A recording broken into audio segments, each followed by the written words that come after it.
Assalamualaikum warahmatullahi wabarakatuh. Alhamdulillahirrabbilalamin. Alhamdulillahirrabbilalamin. Allahumma salli ala Sayyidina Muhammad wa ala ali Muhammad wa ala alihi wa sahbihi wa barik wa sallim ajma'in. Teman-teman, adik-adik, saudaraku yang dirahmati oleh Allah Subhanahu wa ta'ala, kita bersyukur karena pada tahun ini kita dimampukan untuk bersama-sama bisa beribadah di bulan Muharram, dan tentu ini suatu anugerah tersendiri. Kita bisa beribadah sholat Idul Adha dan rangkaian ibadah lainnya di tengah-tengah pandemi COVID-19 yang masih saja merepotkan berbagai penjuru ini. Namun rasa syukur kita tentu tidak boleh terganggu oleh hal-hal yang kita hadapi, termasuk urusan COVID-19 ini. Teruslah kita bersyukur dan bersyukur kepada Allah Subhanahu wa ta'ala. Terkait dengan perbincangan kita mengenai Nabiullah Ibrahim alaihissalam, mari sama-sama kita terus mawas diri, mengoreksi diri kita masing-masing sejauh mana kita telah mengikuti, menteladani sosok teladan yang oleh Al-Quran disebut abikum. Jelasnya perintahnya adalah millata abikum Ibrahim. Ikutilah jejak milah ayahmu Ibrahim alaihissalam. Yakinlah setiap perintah dari Allah Subhanahu wa ta'ala mesti disadari. Pertama, Allah akan memberikan fasilitas untuk melaksanakan perintah itu. Yang kedua, Allah Subhanahu wa ta'ala Asy-Syakur, yang maha berterima kasih terhadap ketaatan hamba-hambanya, akan senantiasa memberikan balasan yang berlimpah kepada siapapun yang menaatinya, termasuk pada diri kita manakala menaati perintahnya agar kita mengikuti Nabiullah Ibrahim alaihissalam. Mari kita lihat dulu surah As-Saffat ayat 108, 109 dan 110. Surat 37 teman-teman. Surat As-Saffat ayat 108, 109 dan 110. Silakan Mbak Er. Bismillahirrahmanirrahim. Dan kami abadikan untuk Ibrahim pujian di kalangan orang-orang yang datang kemudian. Selamat sejahtera bagi Ibrahim. Demikianlah kami memberi balasan kepada orang-orang yang berbuat baik. Luar biasa, itulah balasan Allah Subhanahu wa ta'ala kepada Nabiullah Ibrahim alaihissalam, di mana beliau juga berdoa, waj'alni lisanan sidqin fil akhirin. Jadikanlah aku sebagai buah tutur yang baik di kalangan generasi sesudahku. Generasi sesudah kita, tentu anak, cucu, cicit dan sebagainya. Allah telah memberikan itu kepada Nabiullah Ibrahim, dan manakala kita mengikuti jejaknya, diantaranya adalah rajin berdoa, bermohon kepada Allah sebagaimana disebutkan doa beliau di surat Asy-Syu'ara, Rabbi ja'alni lisanan sidqin fil akhirin. Jadikanlah buah tutur yang baik di kalangan generasi sesudahku. Allah memberikan semua itu, memberikan kesejahteraan kepadanya, dan begitu sempurna Allah membalas Nabiullah Ibrahim. Namun tentu balasan yang disiapkan oleh Allah Ta'ala juga bagi siapapun yang mau mengikuti jejak Ibrahim alaihissalam. Sempat kita singgung di antara makbulnya doa Ibrahim alaihissalam di kalangan generasi sesudah beliau. Para sejarawan menyebut sekitar 6.000 tahun yang lalu ya beliau hidup, dan ternyata setelah ribuan tahun masih begitu banyak manusia di muka bumi ini yang menghormati beliau, yang memuliakan beliau, tidak semata-mata di kalangan kaum muslimin dan muslimat, tapi juga di kalangan orang-orang Yahudi. Ibrahim masih tetap dijadikan sebuah figur, seorang figur yang dihormati. Begitu juga di kalangan saudara-saudara kita umat Nasrani.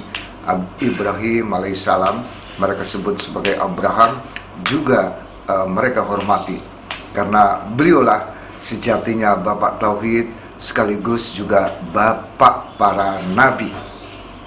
Karenanya bisa dipahami jika kemudian hingga saat ini masyarakat yang hidup di dunia ini masih menghormati, memuliakan beliau.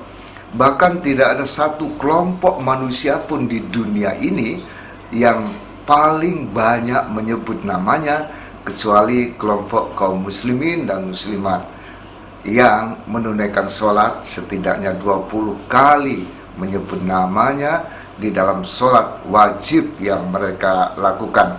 Ini mengingatkan kita, lagi-lagi mengingatkan kita saat-saat kita berucap kama shallaita ala Ibrahim wa ala ali Ibrahim. Kita mengucap itu seraya kita diingatkan diri kita yang mengucap kalimat tadi, diri kita juga mesti mengingatkan diri kita sendiri. Telahkah kita memenuhi perintah Allah Ta'ala untuk mengikuti milahnya Ibrahim alaihissalam? Dan tentu saja di dalam sholat-sholat kita pun, pada saat kita melafalkan Siratal ladzina an'amta alaihim, yaitu mereka orang-orang yang telah Engkau beri nikmat. Siapakah mereka itu? Coba kita lihat di surat Maryam, surat 19 ayat 58. Kita tiap hari minimal melalui sholat wajib tentunya memohon ini, Siratal ladzina an'amta alaihim. Siapakah yang telah diberi nikmat itu? Mari kita lihat, kita dengar terjemahannya. Silakan Mbak Er. Mereka itulah orang yang telah diberi nikmat oleh Allah, yaitu dari golongan para nabi, dari keturunan Adam, dan dari orang yang kami bawa dalam kapal bersama Nuh, dan dari keturunan Ibrahim dan Israel, yaitu Yakub, dan dari orang yang telah kami beri petunjuk dan telah kami pilih. Apabila dibacakan ayat-ayat Allah yang Maha Pengasih kepada mereka, maka mereka tunduk sujud dan menangis. Subhanallah. Lagi-lagi nama Ibrahim disebut di antara orang-orang yang telah diberi nikmat oleh Allah Subhanahu wa Ta'ala, sehingga pada saat-saat kita melafalkan Siratal ladzina an'amta alaihim, yaitu orang-orang yang telah Engkau beri nikmat. Siapakah dia? Di antaranya adalah Nabiullah Ibrahim alaihissalam. Kita ingin seperti mereka, kita ingin seperti yang disebut di surat Maryam ayat 58 tadi, maupun yang disebutkan di surat An-Nisa ayat 69. Mereka itu adalah orang-orang pilihan, para teladan, termasuk Nabiullah Ibrahim alaihissalam. Jadi setidaknya 17 kali kita mengucap Siratal ladzina an'amta alaihim, yaitu sebagaimana orang-orang yang telah Engkau, ya Allah, yang Engkau beri nikmat. Di antaranya adalah Ibrahim yang disebut oleh ayat tadi. Kita ingin seperti beliau. Namun kita tentu tidak semata-mata melafalkannya. Kita pertama mesti tahu siapakah yang telah diberi nikmat itu, yang kita mohonkan setiap sholat kita. Kemudian ada ikhtiar, ada upaya dari diri kita masing-masing untuk ke arah situ. Kalau Ibrahim penyantun, bahkan Allah menggunakan kata penekan la halimun, benar-benar penyantun, awahun dan lembut hati, kita pun mesti mengarah ke sana. Memang godaannya sering tidak kecil ya. Kita tentu masih ingat Nabiullah Ibrahim sebelum beliau melaksanakan perintah Allah Subhanahu wa taala menyembelih Ismail alaihissalam, putranya yang dia sayangi. Setan pun tidak berpangku tangan. Begitupun kalau kita misalnya mau mengikuti jejak beliau, berusaha santun, bersifat santun, berusaha berlembut hati, jangan dikira setan pun berpangku tangan. Jangan berkecil hati. Sepanjang kita ikhlas karena Allah semata, maka setan pun tidak mungkin mempan, menghantam, menggoda diri kita. Dalam kehidupan belakangan ini, kita lihat betapa ketidaksantunan itu mudah ditemui, bahkan cenderung merajalela. Gara-gara beda pilihan politik, si A menjuluki si B dengan julukan yang buruk, si B sebaliknya menjuluki kelompok A dengan julukan yang buruk juga.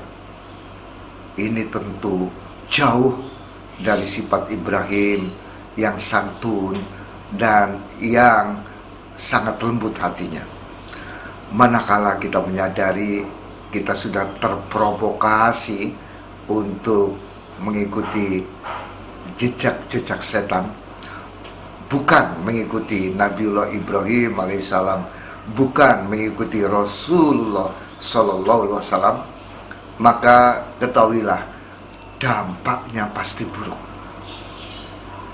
Allah Subhanahu wa taala di berbagai ayat di dalam Al-Qur'an menegaskan wal aqibatu littaqwa. Akibat yang baik itu bagi orang-orang yang bertakwa, yang taat.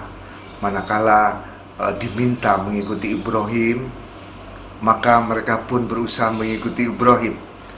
Tidak mudah terprovokasi oleh setan.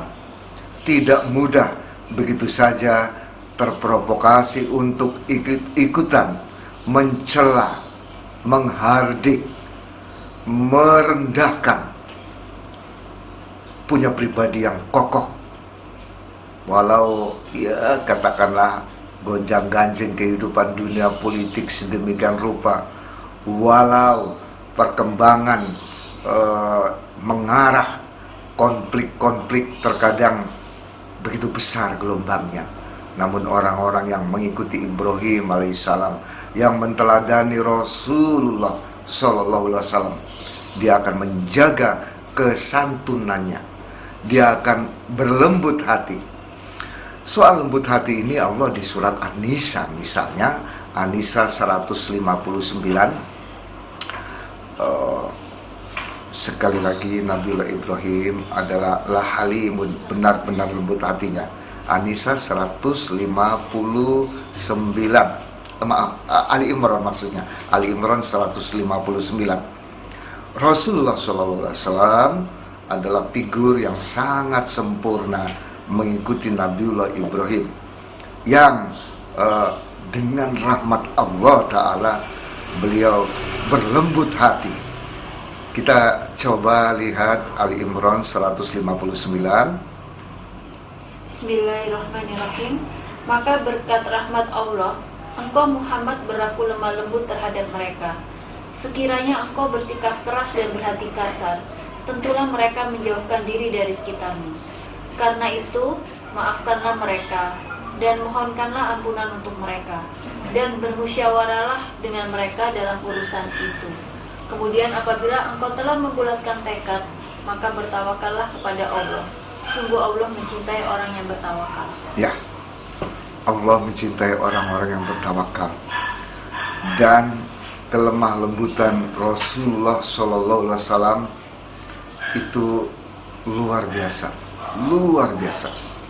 karena beliau memang konsisten dalam mengikuti instruksi Allah Ta'ala agar meneladani Nabiullah Ibrahim yang halim, yang awahun, yang penyantun dan lembut hatinya. Karenanya menjadi ironi ya kalau kita menyebut nama kedua teladan yang kita cintai itu Nabiullah Ibrahim alaihissalam dan Rasulullah Shallallahu Alaihi Wasallam di dalam sholat kita. Kemudian kita jauh secara akhlak dengan kedua teladan ini, maka tentulah ini ironi ya. Kita mesti mawas diri, kita mesti memperbaiki diri. Jika tidak, ya tentu saja ada konsekuensi, ada keburukan-keburukan. Yang menarik, sifat santun ini pernah disinggung oleh Rasulullah SAW dalam sebuah hadisnya yang artinya hiasilah. Nah, ini beliau ini memerintahkan kita semua. Hiasilah segala sesuatu dengan kelemah lembutan. Sesuatu yang disertai kelemah lembutan itu baik, kata Rasulullah. Dari berbagai aspek kehidupan kita, kalau apa yang diperintahkan oleh Rasulullah SAW itu kita laksanakan sesuai dengan teladan yang beliau contohkan, sesuai dengan teladan yang dicontohkan oleh Nabiullah Ibrahim alaihissalam, maka outputnya, hasilnya selalu baik. Yang juga perlu kita perhatikan, teman-teman, adik-adik yang dirahmati oleh Allah Subhanahu wa Ta'ala, Nabiullah Ibrahim alaihissalam itu seorang yang menyempurnakan janji. Ya, ini kita kudu hati-hati, ekstra hati-hati urusan janji ini. Coba dilihat surah ke-53. Teman-teman, adik-adik yang ada Quran di sampingnya atau di HP-nya, silakan ke surat 53 An-Najm ayat 37. Surat ke-53.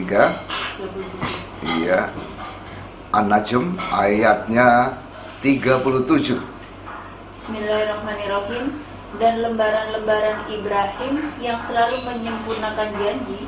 Ya, di antara karakter Nabiullah Ibrahim ini adalah menyempurnakan janji.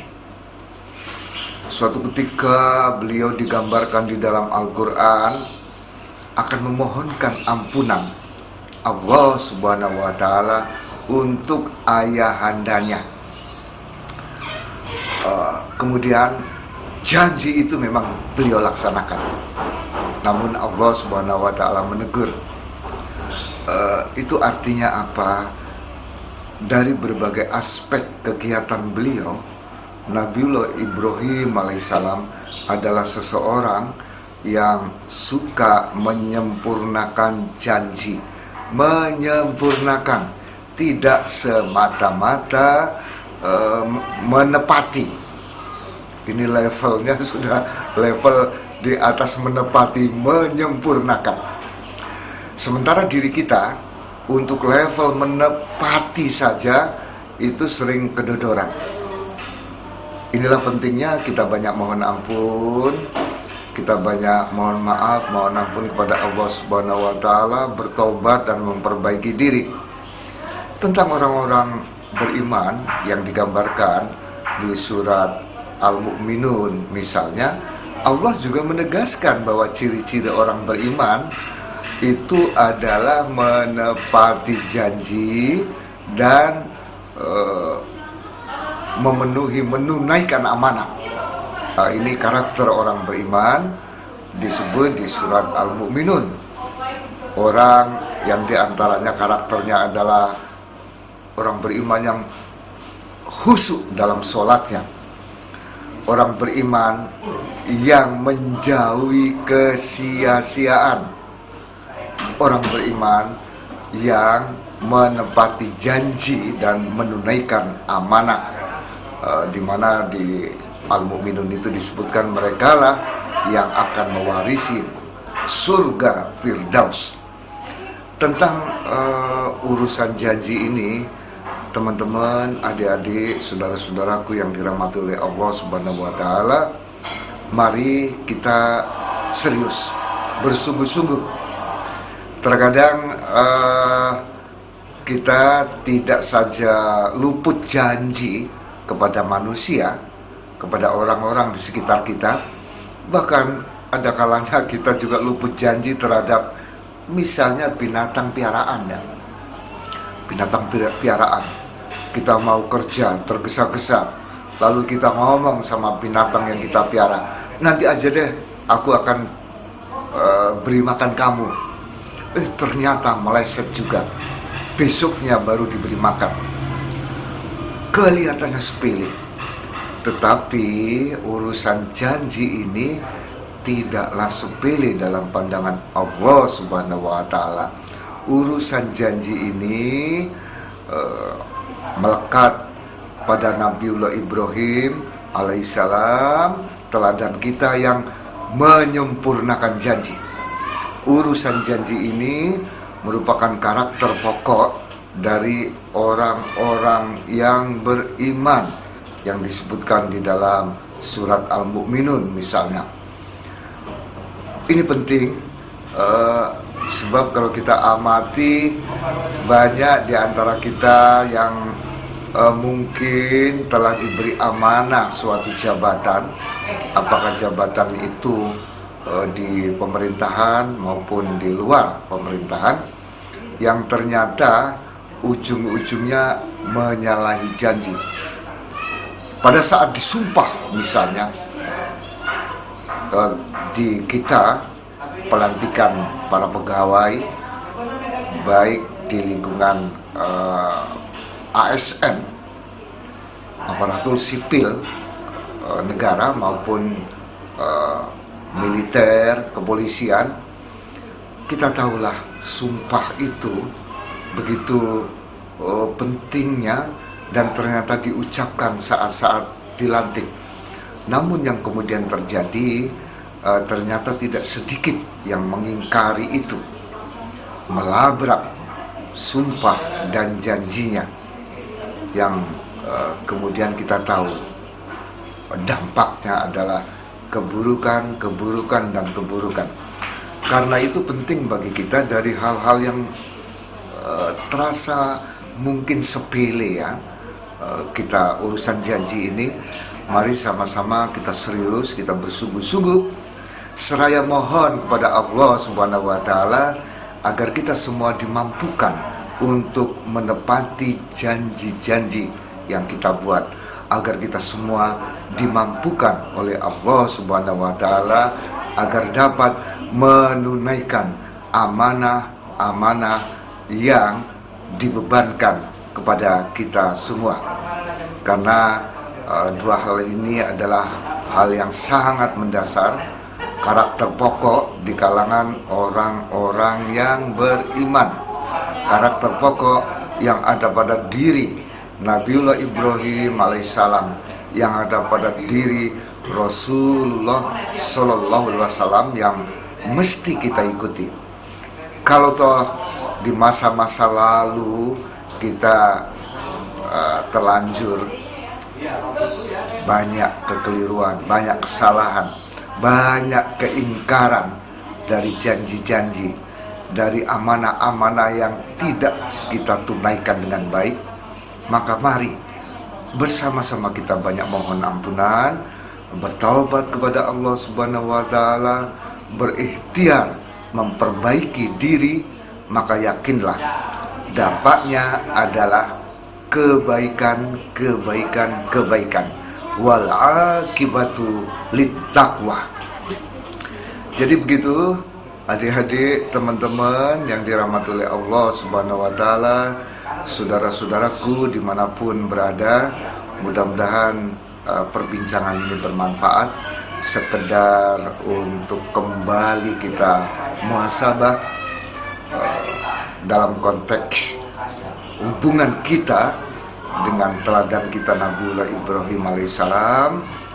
Mudah-mudahan apa yang telah kita lakukan selama ini dalam mengikuti Ibrahim alaihissalam, apakah itu kurban kita, apakah itu akhlak beliau yang kita coba kita wujudkan dalam diri kita, Allah Subhanahu wa taala menerimanya, meridhoinya, seraya memampukan kita lebih baik dan lebih baik lagi dalam meneladani manusia agung Nabi Ibrahim alaihissalam. Mohon maaf lahir batin atas segala kehilapan. Terima kasih. Wassalamualaikum warahmatullahi wabarakatuh. Waalaikumsalam.